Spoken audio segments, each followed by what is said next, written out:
Здравствуйте, дорогие друзья! Я надеюсь, это видео поможет всем вам, уважаемые подписчики и зрители канала, понять, насколько все серьезно с преступлениями Офиса Президента и лично Владимира Александровича Зеленского. А также я надеюсь, что это видео поможет тем зарубежным европейским структурам, с которыми я сейчас общаюсь, чуть глубже понять специфику того, что происходит сейчас в Украине. Итак, вам, наверное, известно, что некий Виктор Шарий подал иск в суд на партию Шария. Мол, фамилия его Шарий, а в партии он не занимает никаких постов. Поэтому он просит суд обратиться к Минюсту с требованием запретить партию Шария. То есть суд должен обязать Министерство юстиции почему-то запретить партию Шария, потому что некий Шарий заявил, что его фамилия Шарий.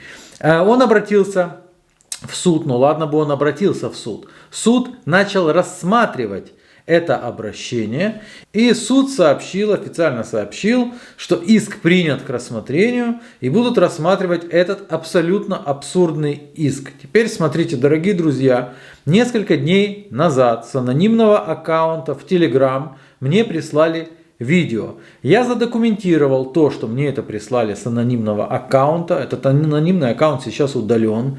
Я все полностью зафиксировал. Мне прислали видео, на котором некие голоса. Один из голосов очень напоминает голос Онищук Ольги Николаевны, заместителя министра юстиции Украины по вопросам государственной регистрации. Второй голос является голосом, похож на голос высокопоставленного чиновника, имеющего непосредственное отношение к офису президента Украины. Я предлагаю вашему вниманию эту запись.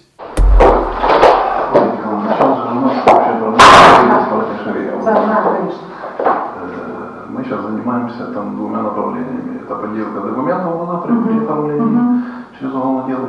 Сразу же сходу обсуждается уголовное дело, которое уже открыто в отношении меня, о подделке документов. В частности, за подделку документов они выдали то, что я удаленно открыл в Украине физическое лицо предпринимателя, что разрешено украинским законодательством. Я использовал нотариально заверенную в Европе доверенность и так далее. Но они, тем не менее, возбудили дело по подделке документов. И вторая, мы нашли Шария Виктора, который давал сходу нотариальную на использование его фамилии. И вот появляется Виктор Шарий, тот самый. То есть вы понимаете, да, что возбуждение уголовных дел, всевозможные якобы расследования отдельных журналистов, из-за которых потом возбуждают уголовные дела, все это напрямую связано с Министерством юстиции и Офисом Президента Украины. В принципе, как я ранее и утверждал. Он в Днепропетровске находится. Уже мы этого Виктора нашли. Он уже готов с нами сотрудничать. Ему заплатили $500 за то, что он дал свое согласие нотариальное. Он ее погрузил, как положено, он готов отказываться от этого всего. Понял, куда он вляпался, то есть нам надо иск от него, мы планируем иск подавать от него. То есть иск в суд подает никакой не Шарий. Иск в суд подает Офис Президента Украины и силовики, напрямую подконтрольные Офису Президента Украины. Отменить вот это нотариальное, как нотариус, знаете лучше, как отменить это все через суд, свое заявление, мы распишем, что он не понимал, к чему это приведет, что это сейчас грозит конституционную... Заявление же не помочено, это же просто документ, там заявляется просто с подписью. Но не может только суд отменить. Только суд, да, у нас есть процедуры отмены. Процедуры отмены однократного разрешения на использование фамилии при регистрации не существует в природе. По закону отменить это невозможно никак. Украинское законодательство этого просто не предусматривает. Отменить мы хотим заявление и отменить, естественно, сразу же регистрационные действия по переименованию партии с Объединенной Украины. Я хотел вас попросить, это же на контроле, я понимаю, у всех, но попросить, мы хотим судебный департамент завтра делать, найти какого-то юриста хорошего, или адвоката, который, чтобы иск, нам надо составлять иск от этого человека, от Виктора. Все это на контроле у всех. Чуть позже, прослушав данную запись, вы поймете, у кого конкретно это находится на контроле. и кто на самом деле составляет иск от имени некого Виктора Шария по отношению к моей партии. Шария. Можно помочь в этом плане? По составлению иска? Ну да, и в суд заходить же там, естественно, но это будет уже процесс пойдет, пока мы это все храним в тайне, потому что Шарик же сразу выпускает видео, ему же все льется, он сразу выпускает видео и сразу всех обвиняет, и офис президента.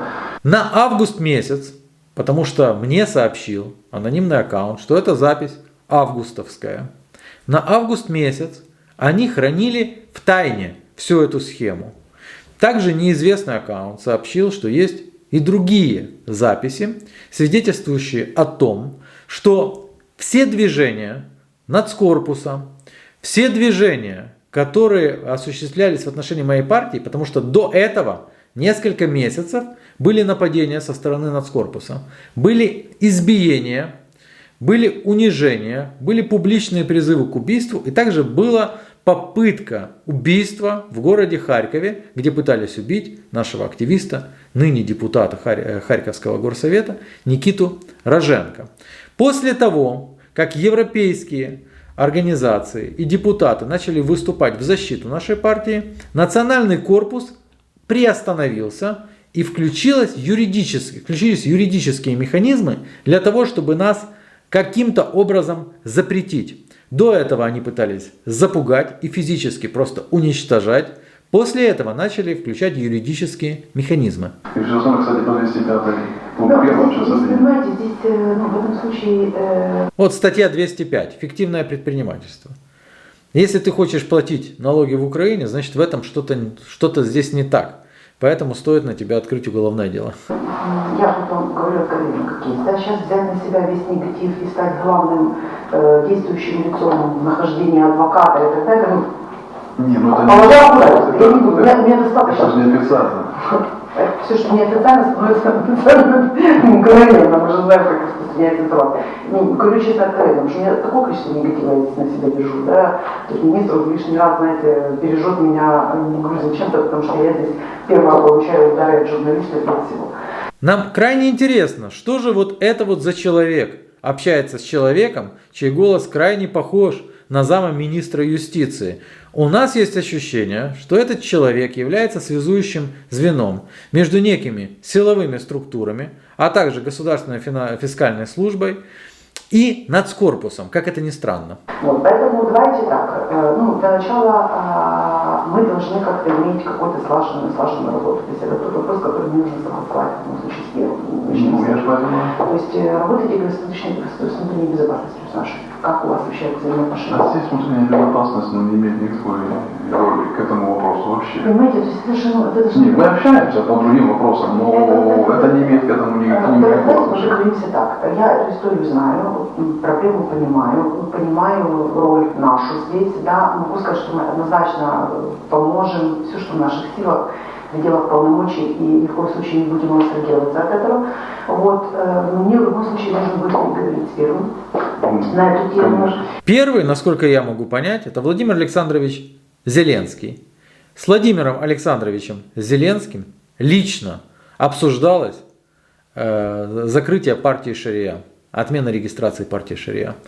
Это в укор всем тем экспертам, немногочисленным, которые утверждали, что действия нацкорпуса, а также вот эти вот все как будто бы хаотичные действия по запрету нашей партии, по нападениям на наших активистов, никак не связаны с офисом президента и лично с Владимиром Александровичем Зеленским. Да, и в любом случае я могу сказать так, что если речь идет о судебном департаменте, это в кавычках, то есть это в любом случае ко мне не имеет никакого отношения. Нет, это к Минюсу даже не имеет отношения. Тут Минюс будет третьим лицом, это не Минюс готовит.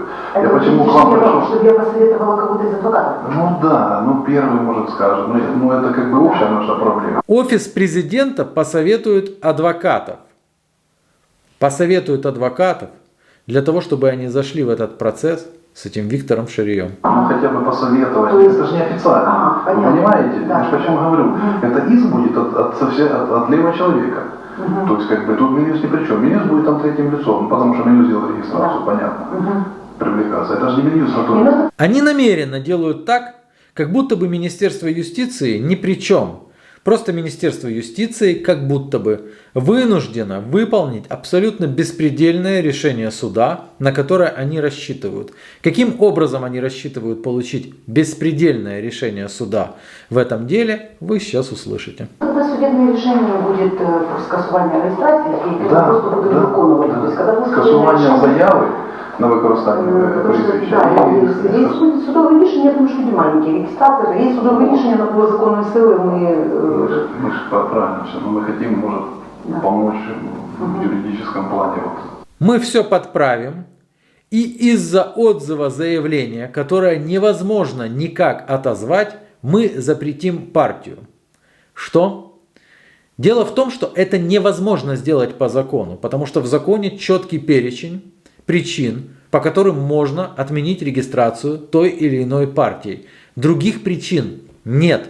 То, что сейчас пытается сделать офис президента, Зеленский, надавив на суд, еще и надавив на Минюст, это чистый беспредел, юридический нонсенс. Хорошо, я подумаю, и в любом случае, мне нужно посоветоваться. Практики такого не было. Мы сейчас как ледоколы, знаете, партию закрыть это вообще нереально. Коммунисты до сих пор. Если сейчас у нас получится... Я поняла, хорошо, я переговорю с первым, если принципиально добро. Контроль президента, постоянно его хаят, президента, и на кому-нибудь выборы, знаете, выборы навряд ли мы успеем, конечно, но хотя... Зеленский, как вы слышите, очень обижен моими видео. Президент так обиделся, что они хотят снести партию обязательно до выборов в Верховную Раду Украины. Тем более на скорпус мы можем их привлечь на свою сторону в плане влияния на суд и все остальное. Правильно?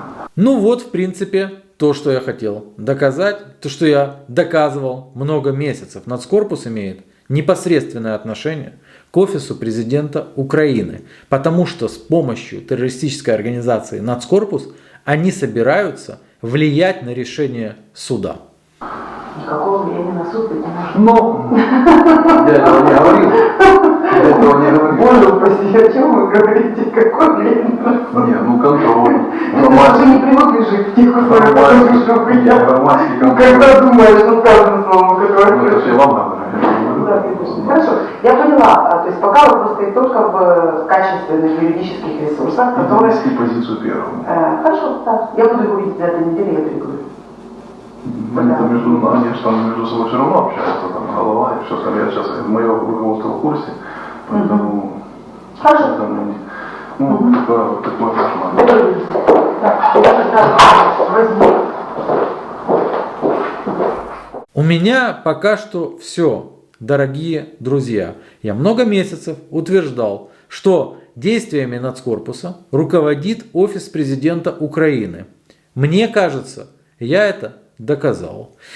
Мы готовы, не то что готовы, мы однозначно предоставим эту запись экспертам, которых мы определим, это будут уважаемые эксперты, это будут уважаемые экспертные комиссии, которые проверят соответствие и аутентичность голосов, которые присутствуют на этой записи. А принадлежность второго голоса, я очень надеюсь, в ближайшее время мне станет известно. И я обязательно расскажу вам, кто этот человек. Спасибо за внимание. Владимир Александрович, мне кажется, ваши преступления начинают выходить за рамки здравого смысла. И мне кажется, вам пора в отставку. До свидания.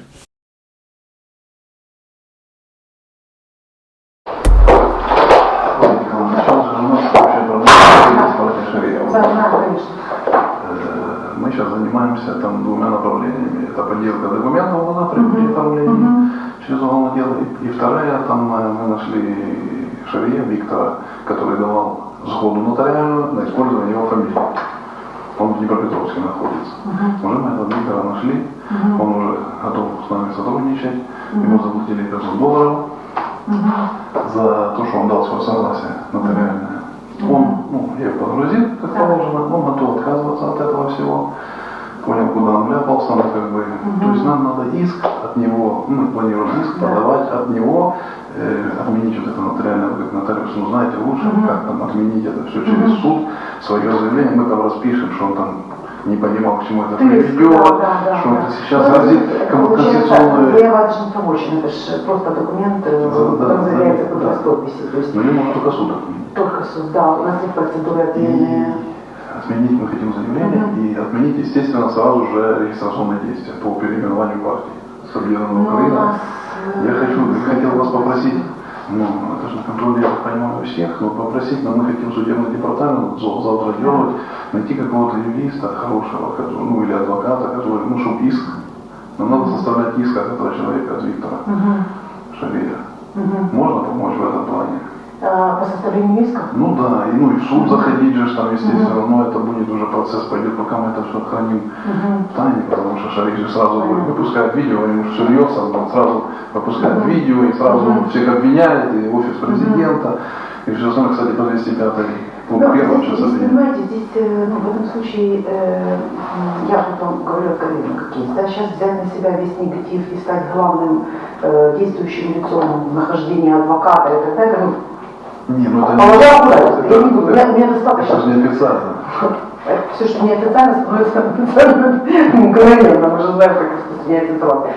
Говорю честно откровенно, потому что у меня такое количество негатива я на себя держу. Да? То есть министр лишний раз, знаете, бережет меня грузим чем-то, потому что я здесь первое получаю удары от журналистов и от всего.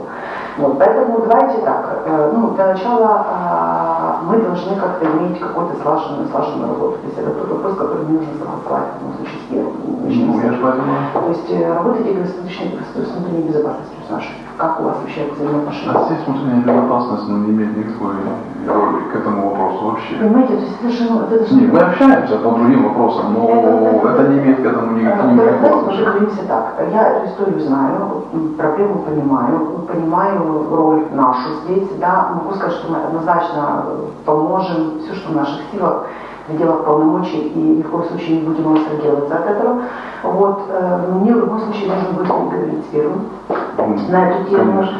Да, и в любом случае я могу сказать так, что если речь идет о судебном департаменте, это в Кабмине, то есть это в любом случае ко мне не имеет никакого отношения. Нет, это к Минюсу даже не имеет отношения. Тут Минюс будет третьим лицом, это не Минюс готовит. Я почему к вам пришел? Чтобы я посоветовала кого-то из адвокатов. Ну да, ну первый может скажет, ну это как бы общая наша проблема, ну хотя бы посоветовать, То есть- это же не официально, вы понятно. понимаете? Да. Я же почему говорю, это иск будет от левого человека, то есть как бы тут Минюс ни при чем, Минюс будет там третьим лицом, потому что Минюс делает регистрацию, понятно, привлекаться, это же не Минюс І готовит. ну тогда судебное решение будет про скасування реєстрації, і Да, просто буде виконувати. да. Тобто, когда будет Скасування судебное решение, заяви на використання потому что, прізвища. да, і- есть будет судовое решение, я думаю, что люди маленькие, регистрация, есть судовое решение, оно было законной силы, Мы же правильно все, но мы хотим, может, Да. помочь в юридическом плане. Вот. Хорошо, я подумаю, но я в любом случае, я говорю, мне нужно посоветоваться. Практики такого не было. Мы сейчас как ледоколы, знаете, партию закрыть вообще нереально. Коммунисты до сих пор. Если сейчас у нас получится, Я поняла, хорошо, я переговорю с первым, если принципиально добро, и контроль тогда... президента, постоянно его хаят президента и на коммунитих выборах, знаете, выборы навряд ли мы успеем, конечно, но хотя, тем более на корпус мы можем их привлечь на свою сторону. В плане влияния на суд и все остальное. Правильно? Никакого влияния на суд быть не может. Но я этого не говорил. Я этого не говорил. Боже упаси, о чем вы говорите? Какое влияние на суд? Не, ну контроль. Вы не привыкли жить в тех условиях, потому что я... Громадский Ну, контроль. когда думаешь, ну, каждым словом, Ну, это которое... все вам надо. Да, конечно. Хорошо, я поняла. То есть пока вопрос стоит только в качественных юридических ресурсах, которые... Довести позицию первому. Хорошо, да. Я буду говорить за этой неделе, я переговорю. Они-то они же там между собой все равно общаются, там голова и все остальное. Я сейчас, мое руководство в курсе, поэтому... Хорошо. Ну, такое кошмар. Договорились. Так, я тогда возьму